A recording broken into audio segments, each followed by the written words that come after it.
the wealth for your family. Folks, that's what it's all about. Now listen, I know I talk bad about him, but there is no way in heck I would have wanted Steve to treat me any other way. I really wouldn't. You know, and maybe he was looking to see if he needed to, if it was going to push me away or if it was going to bring me, you know, to becoming good in Ambit. I don't know what his thoughts were, but I'm glad that he was right. My very first training to him was at 6:36 p.m. on a Friday night. That's when I joined. And I picked up the phone, I called him, I said, "Hey Steve, I'm in, what do I do?" He said, "Go sponsor 3 consultants tomorrow and then give me a call." Click. That was training. Now listen, I didn't get offensive to it. Has anyone here ever had a job? A few of you. I know we're in Dallas. Most people don't work up here, but you know. And so at the job, have you ever had things to do? And you know you couldn't go home until it was done, right? So I just took it as a job description. So I went out the first day and sponsored 3 consultants. I gave him a call and said, "Steve, I did that, now what?" He said, "It's easy, just go help those 3 do the same tomorrow and then give me a call." Click. And he hung up. Called him the next day and said, "Steve, 9 new people in the business. What's next?" He said, "Well, hang on. Congratulations, you're a regional consultant." He said, "Just go out tomorrow and do the same exact thing." I said, "This is that easy?" He said, "Yes, it's just talking to people." I said, "Oh my God, we're going to make a lot of money in this, aren't we?" He said, "Well, I don't know about you, but I am." But without that push, I don't know if I would have promoted. I really don't. And so 5 days later, senior, and you know, a little over 4 months later, executive. 3 years later, national. All because he kept pushing day after day after day after day after day. That's why I'm always grateful to my sponsor, Steve Thompson. One of the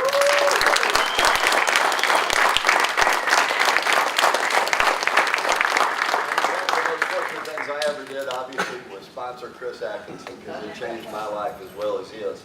But what Chris is talking about, to get right into it, is tough love. You got to love the people, but you got to be tough about it. I tell everyone, when I personally sponsor somebody, I tell them, "Look, here's the deal. I am going to work with you. I'll be with you like white on rice for the next 30 days.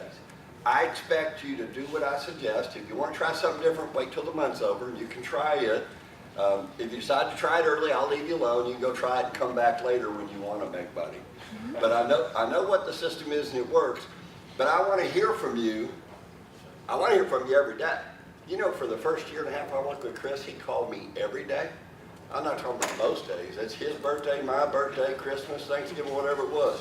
That Chris call came in. He makes sure to rattle my chain. Now, I was driving down here today and I had a call from a lady that was upset because she had asked her upline, which isn't me, why they don't call certain people to ask to help them with their business. And he said the exact right thing. He told her, "I'm not going to call them. They need to call me." And that's the way it works in this business. If you're in the habit of reaching out to your organization all the time, asking them to do something, your organization can turn upside down because it's depending on you. One of the earliest lessons I learned was years and years ago in Excel. A guy that y'all all probably all know, Jordan Adler, there was a good friend of mine. Jordan wrote the book Beach Money. And Jordan asked Steve Smith, the founder of Excel's Network Marketing, he said, "Man, I keep calling my people, but they're just not showing up." And he had a notebook with him, composition notebook. And Steve asked him, he said, "Do you have the names and phone numbers of all your people in that notebook?" They said, "Yeah." And he said, "Let me see it." He took it, he threw it in the trash can and said, "Get rid of that. You need to work with the people that are contacting you." So I tell people, I expect to hear from you every day. If I don't hear from you for 72 hours, I assume you've gone to the bench. And I'm going to find somebody else to work with. And I call that the 72-hour rule. It happens all the time. So if you want to run, I'll run with you. If you want to walk, I'll walk with you when I have time. But if you're going to sit on the bench, you're by yourself. I can't sit on the bench. And it sounds harsh, and it's going to be tough because some of these are the people you love in life the most. But you're not really going to help them by slowing yourself and everyone else down to their pace. Like Chris said, speed of the pack is the speed of the leader. If you're not running, but you're expecting other people to run, you know, it's not going to happen. It's just not the way it works. So Be tough on people, be kind to them, but tell them what you expect, hold them accountable for it, tell them what you're going to do, and have them hold you accountable for it. Everyone in this business needs to get and stay overwhelmed. What I mean by that is, if right now in your business you feel like you got a handle on everything, you can handle everything that goes on in your day, and it's organized and smooth, then I'm here to tell you, you're not doing enough. You got to get and stay overwhelmed. People ask me all the time, how do you keep track of an organization that's so large? I'm blessed to have a really big team. I said, it's controlled chaos. My job is not to start fires. My job is to look in Power Zone, see who's working, that's what I call a smoldering fire, and go there and pour gasoline on it. Find the existing fires and pour gasoline. You cannot motivate people. You can inspire them if they're motivated, but they got to get the motivation from inside themselves. The next subject Chris talked about, the same thing I want to talk about, it's time management. John Maxwell says there is really no such thing as time management. Everybody has the same 24 hours in a day, and that's true, but you can manage how you react to it or how you handle that 24 hours. Chris is tough, 9 to 9. He's talking about a minimum of 12 hours every day. By the way, that he's not kidding about it. He's doing something. All those days, except I think he really starts about 8 and he goes to 11 o'clock sometimes. He definitely puts in overtime, and he's got the multi-million dollar jacket to prove it. But what I do to make it simple for myself, I like to use systems. Just like Chris said, I'm a systems guy. So I have $2 an hour time. I have $5 an hour time. I have $25 an hour time. And I have $100+ per hour time. And what's important is to make sure you're using the right pay schedule for yourself at the right time. In other words, if it's before 9 in the morning or after 9 o'clock at night, that's $2 an hour. You can do whatever you want. You may not want to just Google or watch videos or something. Do whatever you want, but that's when you organize yourself. That's when you make a list. That's when you set up your priorities for the next day. Don't find yourself at 2 or 3 in the afternoon or worse. I mean, by the way, before that's $2 an hour and after 9 o'clock. The $5 an hour time for me is usually in the mornings because there's not as many people that are ready to hear from you in the morning. They're working. Most people have jobs. It's a real screwed up thing. They go to work. They work for somebody else's dreams instead of building their own. But we all did. But if you treat this just like you did that, you'll be successful. So the $5 an hour time is when you're calling consultants. That's when you're looking on Power Zone and see who joined. And I don't want to just see who joined. I want to see who's their sponsor, who's their RC, who's their SC. I want to know who's working with them. And then I'll make a note of that person because I'm going to go back in 72 hours. You'll hear that a lot from me. 3 days later, I want to see, did that person do something? Because if they did, that's my kind of person. And I don't care if they're on my first, fifth, or 50th level. I'm going to try and reach out to that person because I want to be part of his business. I'm going to act like I'm his sponsor and forget about everybody in between to try and help them.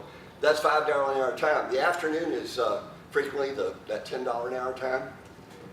And as it gets later in the afternoon, up to $25 an hour because you start having people that get off work early or have time. Plus, just let's be honest, if they're at work and it gets to be about 2 or 3 in the afternoon, they're fully capable of and intending to cheat on their boss anyway and do more private stuff. So that's when they'll take a call at work, just the way it is. You just don't do that first thing in the morning because the boss is still watching. In the afternoon, he's goofing off too, so that's the time for you to do it.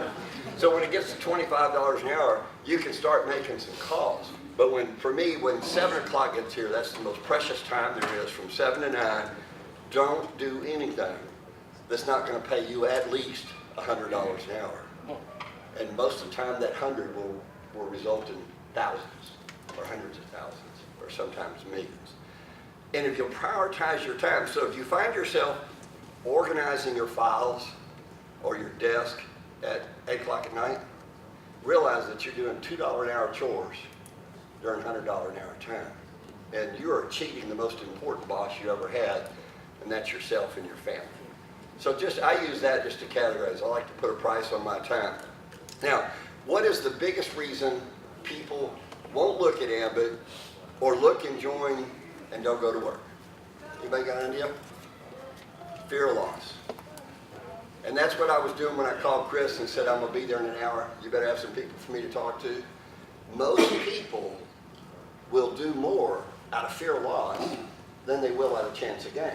I could have called Chris the day before and said, hey, I'm going to be coming down tomorrow afternoon, and you know, just see if you can find maybe some people for me to talk to. It'd be really good for us, and you can make a lot of money. And probably not much would happen. That's what most people say to their folks. By calling them an hour out and say, here's the sense of urgency. It's happening right now. You better get people right now. And I'm all yours if you do, but I'm going to find somebody else to work with if you're not. So you have to get and stay overwhelmed, and you have to always be excited and work with that sense of urgency.